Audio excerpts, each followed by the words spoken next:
அண்மைச் செய்தி.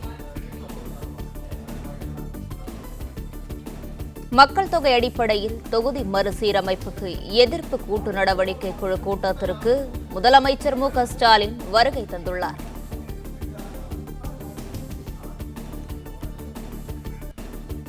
இதுகுறித்தான விவரங்களோடு இணைந்திருக்கிறார் நமது செய்தியாளர் ராஜகுமரன். ராஜகுமரன், வணக்கம். இது குறித்தான முழு விவரங்களையும் பதிவு பண்ணல.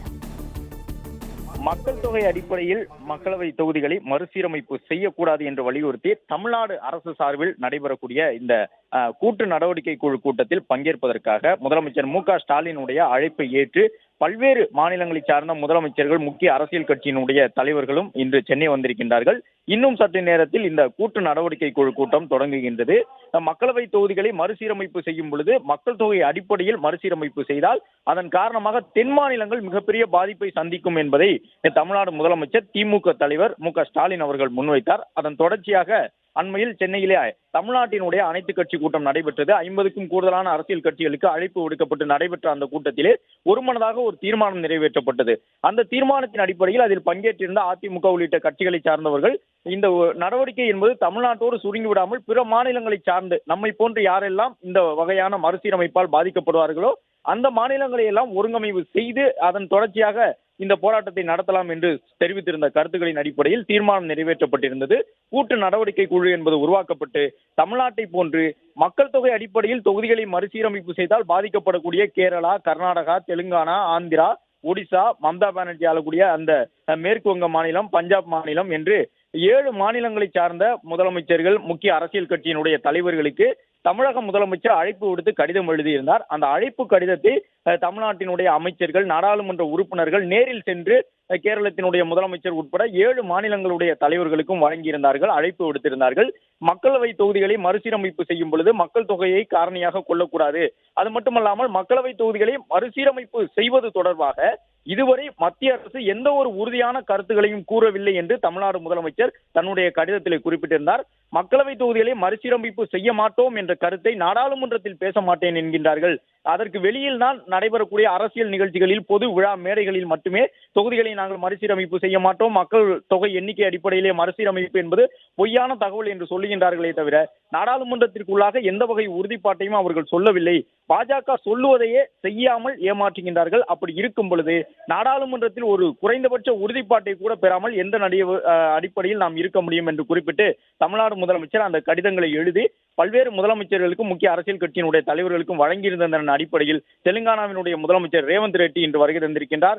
கர்நாடகத்தினுடைய துணை முதலமைச்சர் டி.கே. சிவகுமார் இன்று வருகை தந்திருக்கின்றார். கேரளத்தினுடைய முதலமைச்சரும் வருகை தந்திருக்கின்றார் பினராயி விஜயன். பஞ்சாபின் முதலமைச்சர் பகவந்த் மான் வந்திருக்கின்றார். அதேபோன்று ஒடிசாவின் முக்கிய அரசியல் கட்சியான பிஜு ஜனதா தளம் கட்சியினுடைய முக்கிய தலைவர்கள் வந்திருக்கின்றார்கள். இவ்வாறு 7 மாநிலங்களை சார்ந்தவர்கள் தமிழ்நாடு நீங்களாக மற்றும் 7 மாநிலங்கள் என்று முக்கிய அரசியல் கட்சியினுடைய தலைவர்கள் வந்திருக்கக்கூடிய இந்த கூட்டு நடவடிக்கை குழு கூட்டத்தில் ஒவ்வொரு கட்சியின் சார்பில் தங்களுடைய கருத்துக்களை சொல்ல இருக்கின்றார்கள். அதன் அடிப்படையில் இன்று முக்கிய தீர்மானங்கள் நிறைவேற்றப்பட இருக்கின்றன. ஏற்கனவே இந்தியா கூட்டணியின் சார்பாக நடைபெற்ற இதுபோன்ற கூட்டங்களில் தீர்மானங்கள் எட்டப்பட்டு அடுத்தடுத்து அந்த கூட்டங்கள் நடைபெற்றன அவர்களுக்கிடையே.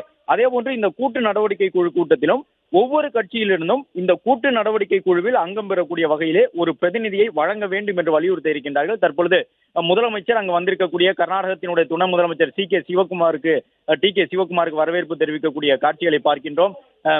முக்கிய தலைவர்கள் துரைமுருகன் உள்ளிட்டவர்களும் இணைந்து அனைத்து தலைவர்களுக்கும் வரவேற்பு தெரிவிக்கின்றார்கள். பூங்கொத்து கொடுத்து அவர்களுக்கு அந்த வரவேற்பினை முதலமைச்சர் வழங்குகின்றார்.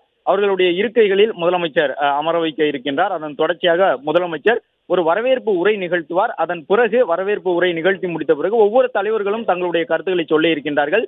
பல்வேறு மாநிலங்களை இந்த தலைவர்களும் வந்திருக்கக்கூடிய சூழ்நிலையில் அவர்கள் அனைவருக்கும் முதலமைச்சர் தற்பொழுது வரவேற்பினை வழங்கி இருக்கின்றார்.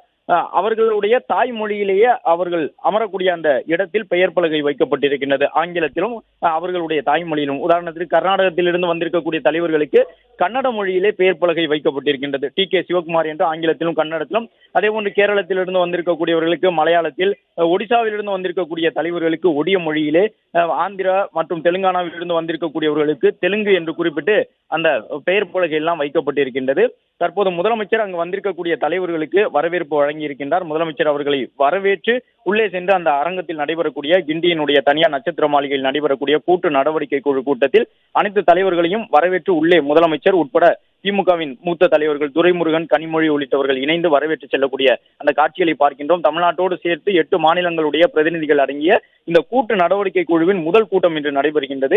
இந்த கூட்டத்தின் நிறைவில் முக்கியமான தீர்மானங்கள் நிறைவேற்றப்படும் எனவும், அதன் அடிப்படையில் ஒவ்வொரு கட்சியிலிருந்தும் இன்று வந்திருக்கக்கூடிய தலைவர்கள் தங்களுடைய கட்சியிலிருந்து கூட்டு நடவடிக்கை குழுவில் பங்கு பெறுவதற்காக ஒரு பிரதிநிதிகளை பரிந்துரைப்பார்கள் எனவும், அவர்கள் மூலமாக அடுத்த கட்டமாக இந்த போராட்டங்கள் பல்வேறு மாநிலங்களை இணைத்து மேற்கொள்ளப்படும் அடுத்தடுத்த கட்ட ஆலோசனை கூட்டங்கள் மூலமாக அடுத்த கட்ட செயல் திட்டம் தொடர்பாக முடிவு செய்யப்படும் என்று முதலமைச்சர் தெரிவித்திருந்தார். டி.கே. சிவகுமார் உள்ளிட்ட கர்நாடகத்தினுடைய தலைவர்கள், பினராயி விஜயன் உள்ளிட்ட கேரளத்தினுடைய தலைவர்கள் பங்கேற்றிருக்கின்றார்கள். குறிப்பாக இந்தியா கூட்டணியில் இடம்பெற்றிருக்கக்கூடிய முக்கிய அரசியல் கட்சியை சார்ந்தவர்கள் வந்திருக்கின்றார்கள்.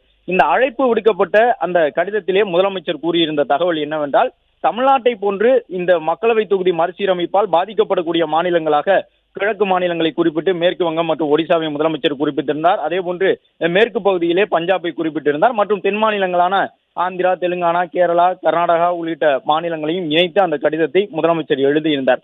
543ஆக இருக்கக்கூடிய மக்களவை தொகுதி இடங்களை 800க்கும் கூடுதலாக உயர்த்துவதற்கான ஒரு பணிகள் நடைபெறுவதாக சொல்லப்படுகின்றது. இந்தியாவை பொறுத்தவரை 1973க்கு பிறகு மக்களவை தொகுதிகள் மறுசீரமைப்பு செய்யப்படவில்லை.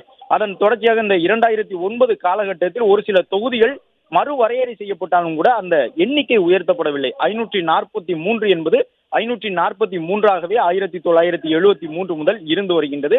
ஒரு சில தொகுதிகளுடைய பெயர்கள் மாற்றப்பட்டன. மக்கள் தொகை எண்ணிக்கை அடிப்படையில் ஒரு சில சட்டமன்ற தொகுதிகள் வேறு சில நாடாளுமன்ற தொகுதிகளுக்கு உள்ளாக மக்களவை தொகுதிகளுக்குள் வழங்கப்பட்ட அந்த தொகுதிகளுடைய பெயர்கள் மாற்றப்பட்டன.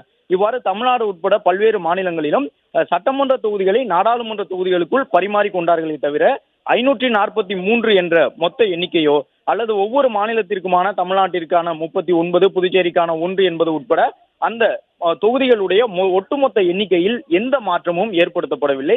ஆனால் தற்பொழுது அரசியலமைப்பு சட்டங்களிலே செய்யப்பட்டிருந்த தொடர்ச்சியான அந்த திருத்தங்களின் காரணமாக 2003ஆம் ஆண்டிலே 2026க்கு பிறகு மக்களவை தொகுதிகளை மறுசீரமைப்பு செய்ய வேண்டும் என்று தீர்மானம் நிறைவேற்றப்பட்டிருந்தது. அதன் அடிப்படையிலே 2021ஆம் ஆண்டு மக்கள் தொகை கணக்கெடுப்பு நடத்தி முடிக்கப்பட்டு அந்த கணக்கெடுப்பின் அடிப்படையிலே 2026ஆம் ஆண்டு மக்களவை தொகுதி மறுசீரமைப்பு செய்வதாக இருந்தார்கள். ஆனால் 2021 கொரோனா போன்ற காரணங்களால் மக்கள் தொகை கணக்கெடுப்பு நடத்தப்படவில்லை. எனவே தற்பொழுது 2031ஆம் ஆண்டு தான் மக்கள் தொகை கணக்கெடுப்பு நடத்தப்படும் என்ற தகவல் வெளியாகி இருக்கின்றது. என்றாலும் கூட தமிழ்நாடு முதலமைச்சர் தன்னுடைய கடிதத்தில் தெளிவாக சொல்லியிருந்தார், 2031 மக்கள் தொகை கணக்கெடுப்பு வரை கூட பாஜக அரசு காத்திருக்க போவதில்லை. ஏற்கனவே ஒரே நாடு ஒரே தேர்தல் எல்லாம் கொண்டு வந்து விட்டார்கள். அதற்கான நடைமுறைகள் சென்று கொண்டிருக்கின்றன. எனவே 2031 மக்கள் தொகை கணக்கெடுப்பு நடத்துவதற்கு முன்பாகவே சீரமைப்பு செய்ய போகின்றார்கள் என்று குறிப்பிட்டிருந்தார். தற்போது முதலமைச்சர் உட்பட திமுகவின் முக்கிய தலைவர்களான திமுக பொதுச் செயலாளர், துணை பொதுச் செயலாளர் என்ற அனைவரும் வருகை இருந்திருக்கக்கூடிய டி.கே. சிவகுமார் உள்ளிட்ட தலைவர்களை வரவேற்று உள்ளே அழைத்து செல்லக்கூடிய காட்சிகளை பார்க்க இருக்கின்றோம். இன்னும் சற்று நேரத்தில் இந்த கூட்டு நடவடிக்கை குழு கூட்டம் தொடங்க இருக்கின்றது. ஒவ்வொரு மாநிலத்தினுடைய தலைவர்களும் தங்களுடைய கருத்துக்களை சொல்லி இருக்கின்றார்கள். இந்த கூட்டு நடவடிக்கை குழுவை பொறுத்தவரை இந்தியா கூட்டணியில் இடம்பெற்றிருக்கக்கூடிய பெரும்பாலான கட்சிகள் அங்கம் பெற்றுள்ளன. விரிவான விவரங்களுக்கு நன்றி ராஜகுமரன்.